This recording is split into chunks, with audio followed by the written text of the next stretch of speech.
And today we are at Wild, Florida.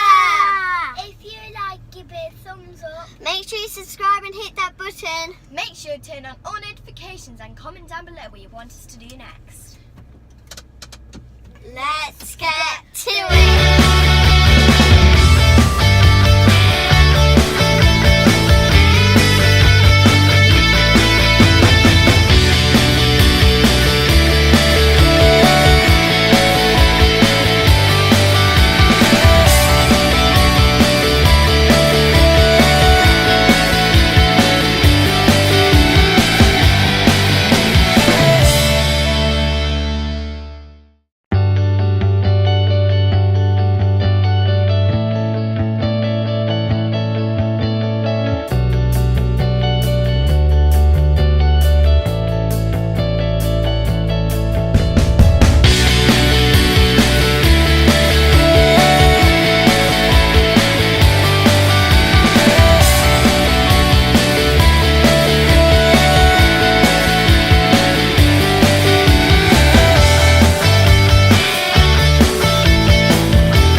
Sand as well as the rocks that are in that environment, but they have a very unique feature in the fact that their head is very shovel-shaped and the back of their tail is very, very peeled, or they have a lot of little bumps and a lot of little raises. I'll answer any questions at the end of the show. They've got a lot of bumps and raises at the end of their tail that actually works as a shovel. So they will dig underneath the soil and then use this shovel-like tail to push it up onto themselves, and over the matter of seconds, it can take anywhere from 10 to 15 seconds for them to completely submerge into sand and sit there. And of course, the occasional human. Now, alligators are very, very efficient in the way that they move, kill, hunt. Everything that they do is completely focused around the energy that they use and how to best manage it. Now, alligators will often spend their morning sitting out into the sun with their mouths wide open to collect all those UVB rays because, of course, the American alligator is a reptile, which means they are cold-blooded or exothermic, which means that they have to rely on the outside weather to determine their body heat and energy source. Now, once they are done soaking up the rays, they will often go into the water and sit with just these eyes and that tip of the nose pointing out. They are completely hidden away. There's absolutely nothing. He also has those sensors on the tip of his nose, so he's getting him to hold still. All right, that's his cue to do a backflip. Everyone get your cameras out. You ready? You guys fell for that, didn't you?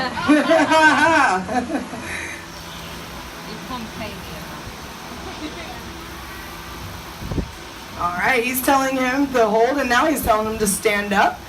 We do this here for a reason. You'll never see us wrestle or restrain the animal unless we absolutely have to do that. But it's safer for us as well as for them. We don't want to have to stress him out in any way. So if he ever needs medical attention, we can have him come up and hold. Hold is actually one of the most important commands. So he will actually sit still if he needs to have some medical work done. As well as he's had desensitized training. Andrew will stand here in the front and another trainer in the back, and will touch his tail. He holds very nicely for that. You see inside his mouth, they have 80 teeth, 40 on the top, 40 on the bottom, and they are designed to grab a hold. Alligators actually do not really chew their food. They mouth it a little bit, but they really just swallow it whole. And in his mouth, he has a tongue, if you can see that little fleshy apparatus in his mouth. Alligators have a tongue and crocodiles do not. That is one of the ways you can tell the difference. But you don't want to get close enough in that way to tell the difference between the two. He also has those sensors on the tip of his nose, so he's getting him to hold still. All right, that's his cue to do a backflip. Everyone get your cameras out. You ready? You guys fell for that, didn't you?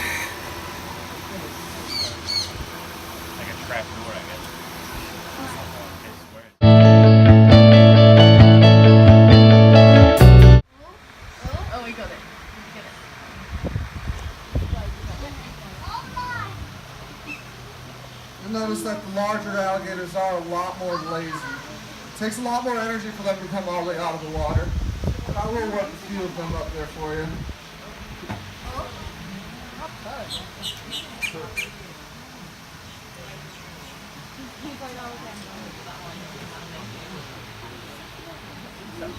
So center is the alligator closest to me. He's about 11 feet long. Now Jawbreaker is right behind him here. And when Jawbreaker stands up, you'll be able to see just how big he truly is.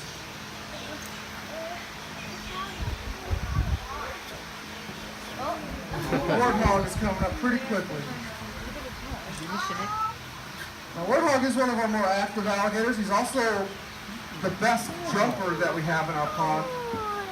So when I string out a couple pieces of chicken here in a moment, he might make his way out there and show off a bit.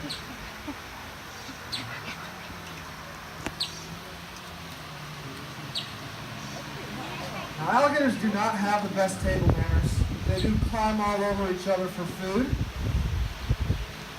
And they can survive in a large group like this if there's enough resources. But they will not help each other out in any way when they live in these groups. That's Jawbreaker there. 13 feet, 1,200 pounds. The only time alligators do look after each other for this, you would have seen Crusher responding to a variety of commands.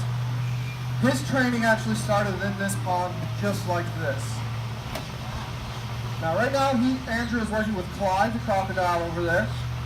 So you may notice Clyde does look a little bit different.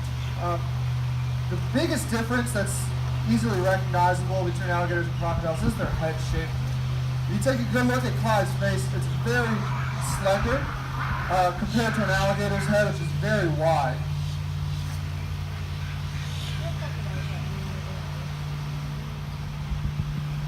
Now there are a few behavioral differences as well. Many crocodiles tend to be more aggressive than alligators.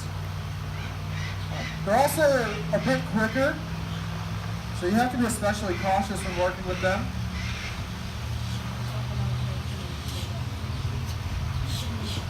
Now the best way to start any training with any animal is to capitalize on natural behaviors. When you see an animal displaying a behavior that you want it to repeat, you want to reward those behaviors very quickly. The animals will then pick up on getting rewarded for those behaviors and continue to do them. Now when animals start doing things that you don't want, you want to ignore those behaviors and make sure they don't get rewarded for them. Then they'll also learn that they're not going to get rewards for doing certain behaviors.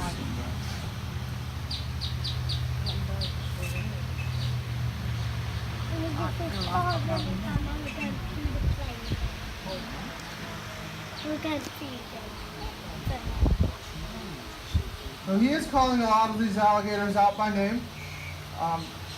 Alligators have a lot of unique markings and unique personalities that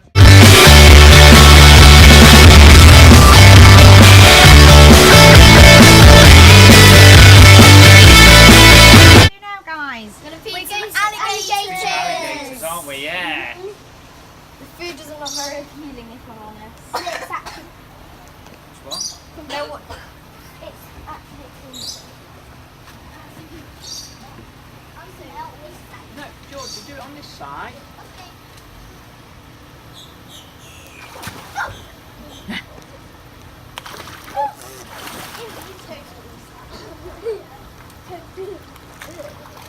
There's one over there.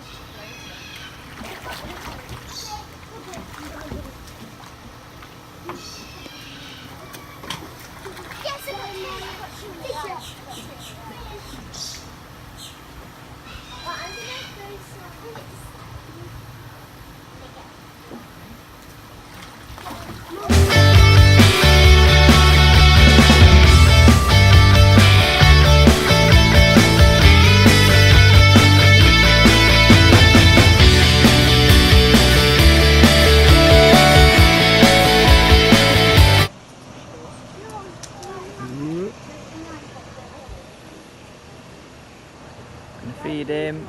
Ready? Oh, it's him up nose. Yes, he got it! No, after...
all came swarming up and their teeth were massive.